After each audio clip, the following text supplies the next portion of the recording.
Good evening all. Welcome to ISE. Happy Diwali to all.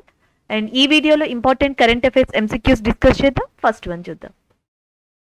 International day and impunity for crimes against journalist is observe annually on అని చెప్పేసి అడుగుతున్నారు ఇక్కడ. So జనరల్గా మనం ఇక్కడ చూసుకుంటే ప్రపంచవ్యాప్తంగా పాత్రికేయులపై జరిగే దాడుల నిర్మూలన దినోత్సవాన్ని ప్రతి ఏటా ఏ రోజున జరుపుకుంటారు. సో అది క్వశ్చన్ అండి. ఇక్కడ మనకి 31st November, 1st November, 2nd November, 30th October. Answer 2nd November is a correct answer. So జనరల్గా ఏంటంటే మనకి 2013లో ఫ్రెంచ్ లేదా ఫ్రాన్స్ కి సంబంధించిన ఇద్దరు జర్నలిస్టులు మాలీలో ఈ క్రైమ్ దానికి గురి అయ్యారు, క్రైమ్ అటాక్ కి. సో అందుకని చెప్పేసి అప్పటి నుంచి కూడా దాని తర్వాత నుంచి ఇలాంటి దాడుల్ని ఆపడం కోసం యునైటెడ్ నేషన్ జనరల్ అసెంబ్లీ ప్రపంచ వ్యాప్తంగా ఉన్న మీడియా వర్కర్స్ కావచ్చు, జర్నలిస్టులు కావచ్చు, పాత్రికేయులు కావచ్చు, వీళ్ళందరికీ కూడా ఇలాంటివి జరగకుండా ఉండేలాగా అవగాహనని ఏర్పరచడానికి November 2nd అనే దాన్ని international day to end impunity for crimes against journalist అనే దాన్ని తీసుకొచ్చింది. ఎగ్జాంపుల్కి కొన్ని రోజుల క్రితం మనం చెప్పుకున్నాం ద ఇల్లిబరల్ ఇండియా అని చెప్పేసి మీకు ఒక బుక్ చెప్పాను. అది గౌరీ లంకేషన్ గారికి సంబంధించింది. బెంగళూరుకి చెందిన ప్రముఖ జర్నలిస్ట్ అండ్ సోషల్ యాక్టివిస్ట్. ఆమె రీసెంట్గా చనిపోవడం కూడా జరిగింది. సో ఇలాంటివి చాలా జరిగే ప్రపంచవ్యాప్తంగా. అలాంటి వాటిని అరికట్టడం కోసం 2nd November అనే దాన్ని international day to end impunity for crimes against journalist గా తీసుకోవడం జరిగింది. అలాగే May 3rd తీసుకున్నాం అనుకోండి ప్రత్యేకంగా. సో May 3rd అనేది మనకి జర్నలిస్ట్ డే కింద అబ్జర్వ్ చేయడం జరుగుతుంది. నెక్స్ట్ వన్ చూద్దాం. Who is the author of the book John Lang and wanderer of Hindustan and slanderer of Hindustani lawyer for the Rani. So John long అనే బుక్ ని ఎవరు రాశారని అడుగుతున్నారు. జనరల్ గా ఇక్కడ దివ్యా దత్త గారు బాలీవుడ్ సెలబ్రిటీ, ఈమె బాలీవుడ్ కి సంబంధించిన బుక్ రాశారు. రస్కిన్ బాండ్ గారి గురించి కూడా మనం డిస్కస్ చేసుకోవడం జరిగింది. అండ్ శ్రీనివాసన్, అమిత్ రంజన్ ఉన్నారు. Answer Amit Ranjan is a correct answer. So John long అనే బుక్ ని అమిత్ రంజన్ రీసెంట్ గా రాశారు. Option A is the correct answer. Which state has been recently invited to participate in the international seed conference by food and agriculture organisation. Food and agriculture organisation అనేది united nation యొక్క అనుబంధ సంస్థ. దీని యొక్క head quarters అనేది Rome లో ఉంది. So అలాంటి ఫుడ్ అండ్ అగ్రికల్చర్ ఆర్గనైజేషన్ సంస్థ ఇంటర్నేషనల్ సీడ్ కాన్ఫరెన్స్ అనే దాన్ని ఇండియాలో నిర్వహించింది. అది ఎక్కడ నిర్వహించింది, ఏ గవర్నమెంట్ తో కలిసి నిర్వహించింది అని అడుగుతున్నారు. That is a Telangana. Option C is a correct answer.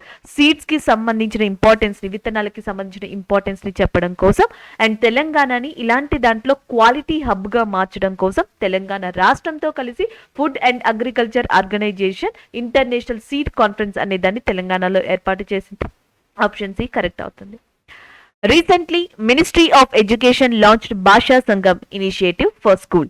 It aimed to teach basic sentence of everyday uses in how many Indian languages. So మనకి స్వతహాగా ఎన్ని ఇండియన్ లాంగ్వేజెస్ ని యూజ్ చేసి and union ministry of education launch చేసిన భాషా సంఘం అనే దాన్ని ఇనిషియేటివ్ చేశారని అడుగుతున్నారు. సాధారణంగా ఏంటంటే రీసెంట్గా ఈ స్కూల్స్లో మనకి యూనియన్ మినిస్టర్ ఎడ్యుకేషన్ ఎవరైతే ఉన్నారో ధర్మేంద్ర ప్రధాన్ గారు భాషా సంఘం అనే దాన్ని ఏర్పాటు చేశారు. ఏంటంటే డైలీ యూసేజ్లో మనకి వచ్చే సెంటెన్స్ కానీ బేసిక్ వర్డ్స్ కానీ ఇలాంటివి 22 ఇండియన్ అఫీషియల్ లాంగ్వేజెస్లో స్కూల్స్లో వాళ్ళకి నేర్పించేందుకు ఈ భాషా సంఘం అనే దాన్ని ఏర్పాటు చేయడం జరిగింది. భాషా సంఘంకి సంబంధించిన క్విజ్, మొబైల్ యాప్ ఇలాంటి వాటిని కూడా లాంచ్ చేశారు. ఇవన్నీ కూడా ఏక్ భారత్ శ్రేష్ఠ భారత్లో భాగంగా నిర్వహిస్తుంది government of India. And the next one చూద్దాం. IRCTC has partnered with which mobile application to provide passengers with greater trust in communication. So communication కోసం అంటే ఐఆర్సిటీస్కి లేదా రైల్వేస్కి అండ్ యాజ్ వెల్ as ప్యాసింజర్స్కి మధ్య ట్రస్ట్ వర్తి సెక్యూర్ కమ్యూనికేషన్ కోసం IRCTC ఒక mobile అప్లికేషన్ని ఏర్పరుస్తుంది.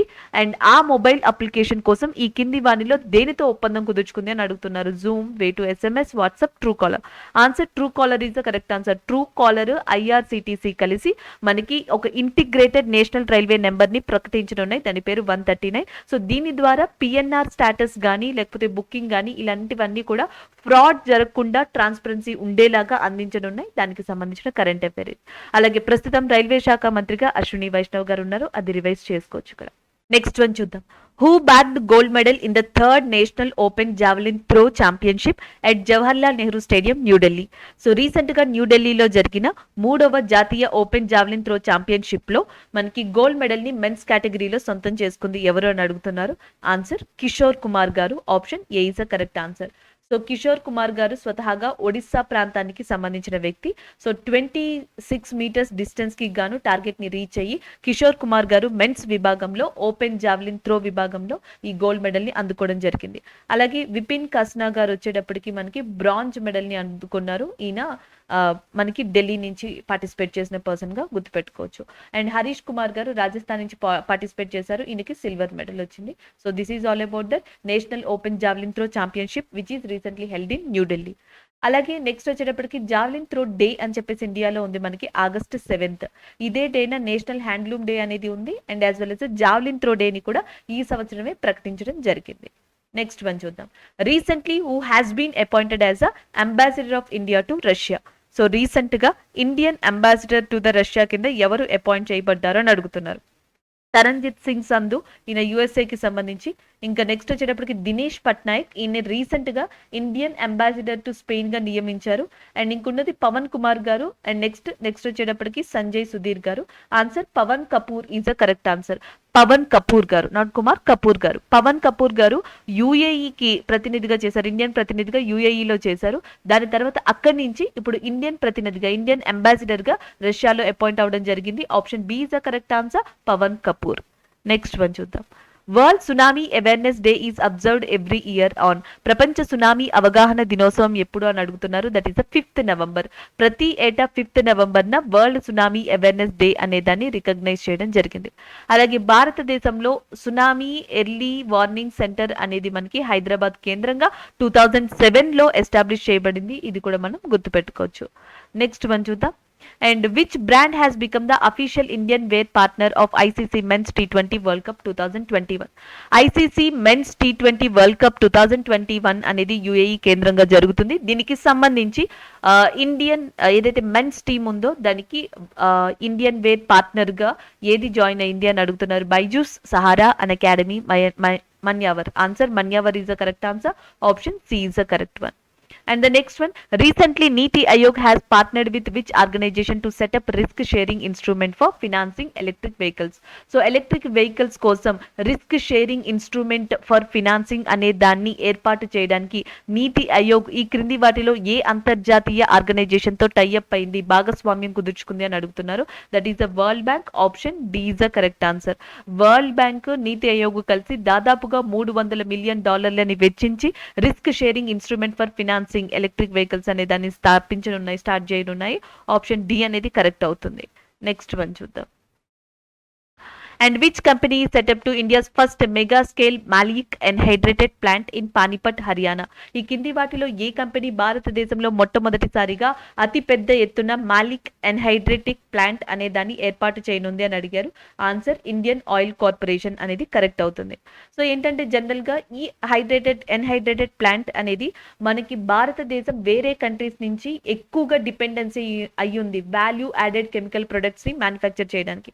Value added chemical products manufacture చేయడానికి ఏవైతే అవసరం అవుతాయో, ఎసెన్షియల్స్ ఉన్నాయో వాటినన్నిటినీ కూడా భారీ ఎత్తున వేరే కంట్రీస్ నుంచి ఇండియా ఇంపోర్ట్ చేసుకుంటుంది.